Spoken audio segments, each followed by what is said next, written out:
ఒకటే నిమిషం అధ్యక్ష, ఒక చిన్న కథ చెప్పిన ఉపన్యాసాన్ని ముగిస్తా అధ్యక్ష.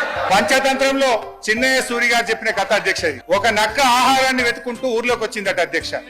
అక్కడ రజకులు ఉపయోగించే నీలి రంగు ఉన్న తొట్టిలో పడిపోయింది. ఆ నక్కకి ఏమైపోయింది, ఆ తొట్టిలో పడితే ఆ నక్క ఒంటి నిండా నీలి రంగు అంటుకున్నది. ఆ నీలి రంగు అంటుకున్న తర్వాత అది మళ్ళీ అడవిలోకి పోయింది. ఇదేదో కొత్త జంతువు అనుకోని అడవిలో ఉన్న జంతువులన్నీ భయపడ్డాయట అధ్యక్ష.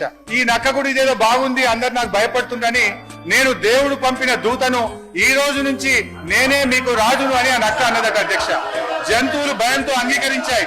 ఆ నక్క జంతువులను అనేక రకాలుగా కష్టపెట్టే భరించాయి అధ్యక్ష. ఒకరోజు ఆ నక్క పెద్ద సభ పెట్టింది, కొత్త చట్టాల గురించి చెప్తుంది. అంతలోనే పెద్ద వర్షం పడి ఆ నక్క అంటిన నీలి రంగంతా కరిగిపోయింది. నక్క నిజ స్వరూపం బయటపడ్డది.